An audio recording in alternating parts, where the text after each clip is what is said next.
हिंदू धर्म के सिद्धांतों में शामिल है वर्ण व्यवस्था, और वर्ण व्यवस्था से उपजी छुआछूत।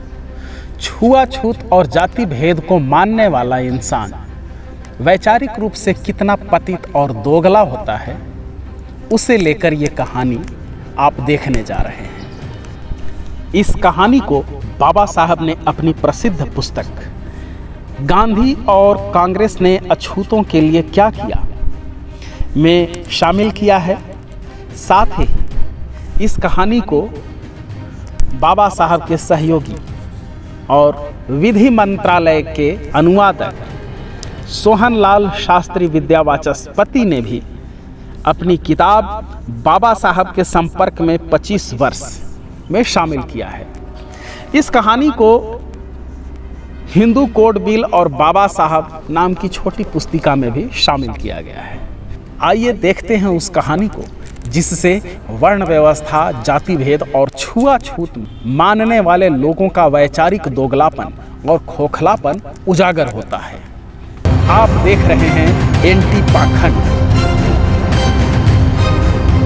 कहानी यह है कि महाराजा जमुरन के समय मालाबार में नंबूदरी ब्राह्मणों का बड़ा पुत्र, जो नंबूदरी कन्या के साथ धार्मिक या कल्याणम विवाह करता था, किंतु उसके दूसरे भाई नायरों, जो कि शूद्रों की एक जाति है, लड़कियों से संबंधम नामक विवाह करते थे, और ऐसी लड़की सदैव अपने मातृकुल में ही रहती थी।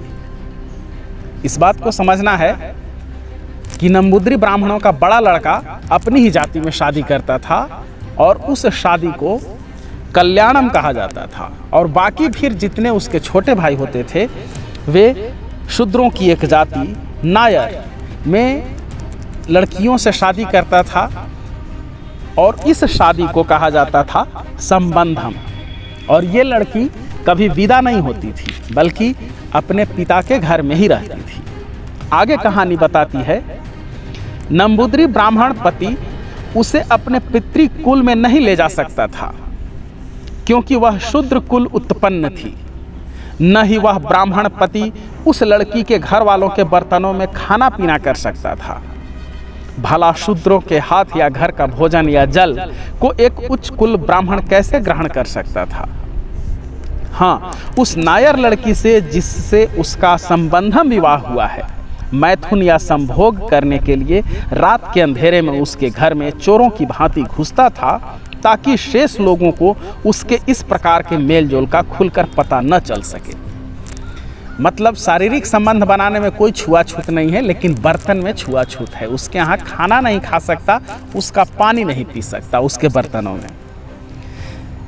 कहानी में आगे चर्चा है, एक रात ऐसे ही एक नंबूदरी ब्राह्मण को, जब वह रात को अपनी उस संबंधम वाली पत्नी से काम तृप्ति करने के लिए रात गुजार रहा था, बड़े जोर की प्यास लगी, किंतु वह धर्म संकट के चक्कर में उस शूद्र पत्नी के बर्तनों में पानी नहीं पी सकता था, क्योंकि एक ब्राह्मण अपना धर्म भ्रष्ट कैसे कर सकता था। प्यास से व्याकुल हो गया तो उसने एक उपाय निकाला। उस ब्राह्मण ने अपनी पत्नी से कहा कि तुम्हारे बर्तनों में धर्मानुसार मैं जल ग्रहण नहीं कर सकता, क्योंकि ऐसा करने से ब्राह्मण धर्म नष्ट हो सकता था। उसने अपनी नायर पत्नी से कहा कि पानी का गिलास अपने पास रख लो और थोड़ा थोड़ा करके अपने मुंह में डालती रहो। मैं तुम्हारे मुंह से मुंह लगाकर तुम्हारा वह जूठा पानी पी पी कर अपनी प्यास बुझा लूँगा। इस दोगलापन को समझिए कि बर्तन से उसे छुआछूत है, लेकिन कुल्ला पीने को तैयार है। किस तरह से वैचारिक रूप से इंसान जाति भेद और छुआछूत के चक्कर में नीचे गिरता है, ये इस कहानी से पता चलता है कि बर्तन से, एक शूद्र के बर्तन से पानी वह ब्राह्मण नहीं पी सकता अपनी ही पत्नी के घर में, लेकिन उसका कुल्ला पीने के लिए तैयार हो गया, क्योंकि बर्तन से पानी पीने में उसका धर्म भ्रष्ट हो जा रहा था। कुल्ला पीने की कहीं मनाही थी नहीं, तो बर्तन से पानी नहीं पी करके और वो पत्नी से कहता है कि तुम अपने मुंह में पानी लो और फिर वो पानी मैं पीऊँगा। पत्नी ने ऐसा ही किया और वह ब्राह्मण अपनी प्यास भी शांत कर ली और अपने ब्राह्मण धर्म पर भी आंच नहीं आने दी। यह है जाति भेद। कथा यहीं पर यह खत्म हो जाती है। ऐसी जाति भेद की और भी कई कहानियाँ बाबा साहब ने अपनी उस किताब में, जिसका नाम है गांधी और कांग्रेस ने अछूतों के लिए क्या किया, में शामिल की है। इस वीडियो में इतना ही। मानववाद जिंदाबाद।